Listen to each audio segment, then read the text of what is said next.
NFTs, NFT projects. NFTs.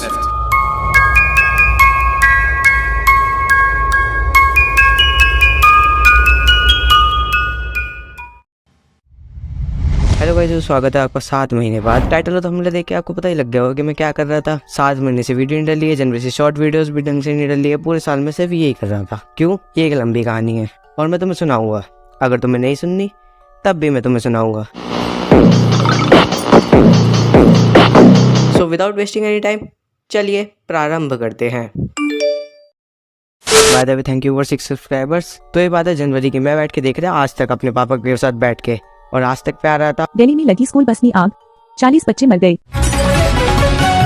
नहीं, ये नहीं आ रहा था। तो मेरे घर में एक एंड्रॉइड टीवी है, स्मार्ट टीवी नहीं, एंड्रॉइड टीवी। तो हम आज तक यूट्यूब पे देखते हैं, और उस टाइम पे यूट्यूब पे आज तक देखने पे हमें एड्स के टाइम पर एजुकेशनल वीडियोस दिखाई जाती थी। तो जनवरी के टाइम पे एक एजुकेशनल वीडियो बार बार आती थी, और वो थी NFTs के बारे में। और उस टाइम पे यूट्यूब पे एक शॉर्ट्स चैनल भी बहुत बढ़ रहा था जिसका नाम था पिलपिला राजमा, आई मीन जेलीबी। तो वो मेरे भी रिकमेंडेशन में आने लगी। जब मैंने उसकी वीडियोस देखी, मेरे को उसका बहुत पसंद आया 2D कैरेक्टर। तो मैंने सोचा कि मैं भी बनाऊंगा, और मैंने भी अपना 2D कैरेक्टर बनाया और वीडियो में डाल दिया, जो कि बहुत बेकार थी। तो इन दोनों चीजों से मेरे अंदर मची चुल। मैंने सोचा मैं भी बनाऊंगा NFTs, और इसे करने में लगेगी बहुत मेहनत। तो क्या मैं इतनी मेहनत करूंगा? जरूर। क्योंकि किसी ने कहा है हमें मेहनत करनी चाहिए। मेरी जान। तो मैंने सबसे पहले कुछ इंडिविजुअली क्रिएटेड NFTs बनाई, जिसमें हमें एक एक करके NFTs बनानी होती है, और वो नहीं बिकी। तो मैंने देखा कुछ लोग NFT कलेक्शंस बनाते हैं, जिसमें लोग लेयर्स बनाते हैं और कुछ कोडिंग वगैरह करके अलग अलग NFTs बनाते हैं। पर मैंने सोचा कि ये तो बेकार चीज है, क्योंकि ये तो कोडिंग जनरेटेड हुई ना, और आर्ट में तो इंसान की मेहनत देखी जाती है। क्योंकि मुझे उस टाइम पर इतना ज्ञान नहीं था NFTs का, और मैंने दोबारा इंडिविजुअल NFTs बनाना शुरू किया। बट इस बार मैंने एक कैरेक्टर लिया और उसकी बहुत सारी अलग अलग NFTs बनाई। इन शॉर्ट, मैंने एक कलेक्शन बनाना शुरू कर दिया, और वो भी नहीं बिका। तो मैंने एक चैलेंज लिया कि मैं भी एक NFT कलेक्शन बनाऊंगा जो कि लेयर से जनरेट होकर बनी होगी। और इसे थोड़ा मुश्किल बनाने के लिए मैंने कुछ रूल्स भी डाल दिए, और वो रूल्स थे: पहला, मुझे सब कुछ फोन में ही करना होगा। दूसरा, मुझे इसे 0 रुपीज में बनाना होगा। फिर मैंने लेयर्स बनाना शुरू किया। तो मैंने सबसे पहले एक बेस लिया, और मैंने बेस अपनी पिछली वाली NFTs से ले लिया था, और मैंने बाकी की लेयर्स बनानी शुरू की, जैसे शर्ट्स, चश्मे, टोपी वगैरह वगैरह। तो मेरे को लगा कि इसमें तो थोड़ा सा ही टाइम लगेगा, पर इसे करने में मुझे 250 से भी ज्यादा घंटे लग गए। और ये रहा उसका टाइम लैप्स।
मुझे बेस थोड़ा सही नहीं लग रहा था, तो मैंने वो भी चेंज कर दिया था।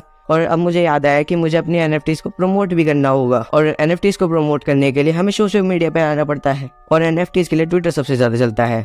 इसका मतलब है कि मुझे ट्विटर पे भी जाना पड़ेगा और फेमस होना पड़ेगा। तो मैंने अगस्त में NFTs के लिए एक ट्विटर अकाउंट बनाया। तो बाद में मुझे पता चला कि आजकल NFTs की सूरत देख के नहीं ली जाती, लोग आजकल NFTs की यूटिलिटीज देखते हैं। तो मैंने बहुत सोचने के बाद कुछ यूटिलिटीज बनाई जो कि बहुत अजीब सी थी। तो अब बात आई जनरेट करने की, और जनरेट करने के लिए करनी होती है कोडिंग। जो कि फ़ोन में नहीं होती। बट मैंने पहले ही कुछ वीडियोस देख ली थी कि बिना कोडिंग के जनरेट कैसे कर सकते हैं NFTs को। तो मैंने यूट्यूब पर बस एक वेबसाइट देखी थी जिसका नाम था Mintables। तो मैं साइलेंस को उसमें डाला और जैसे ही जनरेट का बटन दबाया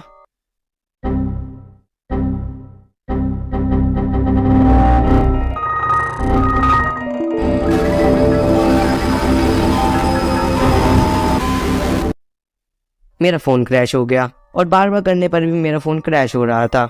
तो मैंने एक दूसरी वेबसाइट ढूंढी जिसमें हम फ्री में 100 NFTs जनरेट कर सकते हैं। तो मैंने लेयर्स 160 से ज़्यादा बनाई थी क्योंकि मेरा प्लान था कि मैं 10,000 NFTs का कलेक्शन बनाऊंगा, बट मैं 100 पे आ गया था। और 100 NFTs की लेयर अगर मैं 20 या 30 भी बनाता तो आराम से बन जाती और मुझे ज़्यादा से ज़्यादा 70 से 80 घंटे लगते बस। इन शॉर्ट मैंने बहुत सारा टाइम वेस्ट कर दिया फालतू में। तो एक NFT कलेक्शन के लिए हमें एक वेबसाइट भी बनानी होती है जिसमें पैसे लगते हैं, बट मैंने वो फ्री में बना ली। तो बहुत सारी NFTs एक साथ अपलोड करना, वो भी फ्री में और फ़ोन में, इम्पॉसिबल है। मैंने बहुत टाइम इस पर रिसर्च करी और बस मेरा टाइम वेस्ट हुआ।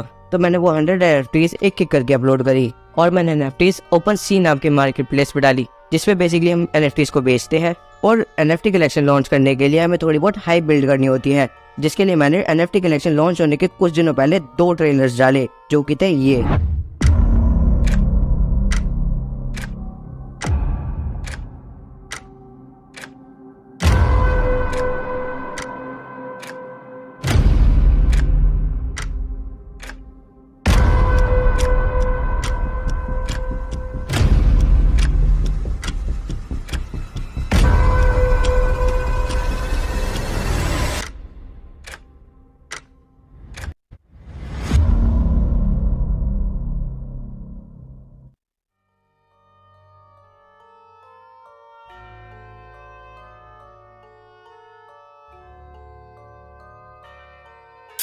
और लॉन्च डे पे एक लॉन्च वीडियो डाली जो कि थी ये।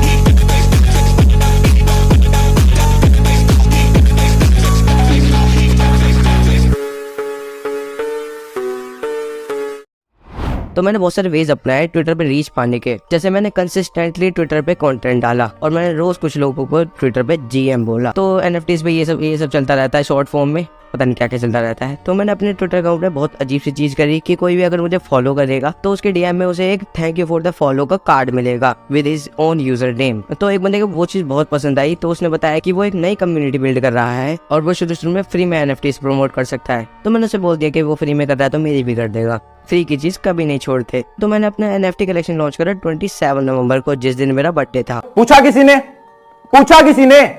ने नहीं पूछा। तो उसने मुझे प्रमोट करने के लिए अपने ट्विटर अकाउंट पे मेरे कलेक्शन के बारे में लिखकर पिन कर दिया। तो मेरा अब NFT कलेक्शन लॉन्च भी हो गया था और प्रमोट भी हो गया था। तो अब बात आई सेल्स की। तो मेरी कितनी सेल्स हुई होगी? मेरी 100 की 100 NFTs बिक गई and I made around 10 lakh rupees. Just kidding, मेरी एक भी सेल नहीं हुई। पर फिर 29 नवंबर को रात के 11 बजे उसी बंदे ने जिसने मेरे NFT कलेक्शन को प्रमोट किया था, तो उसने मेरी एक NFT खरीद ली जो कि 3 मैटिक की थी। और सॉरी, मैं ये बताना भूल गया कि मैंने ये पॉलीगॉन में बेची थी। मैं बहुत ही बुरा हूँ स्टोरी टेलिंग में। तो टैक्स वगैरह कटने के बाद मेरे पास 2.925 पॉलीगॉन्स आए जो कि बेसिकली $2 था। तो फिर अपने NFT कलेक्शन को प्रमोट करने के लिए 1 महीने तक ग्राइंड करने के बाद मुझे पता चल गया कि ये कभी नहीं बढ़ेगा।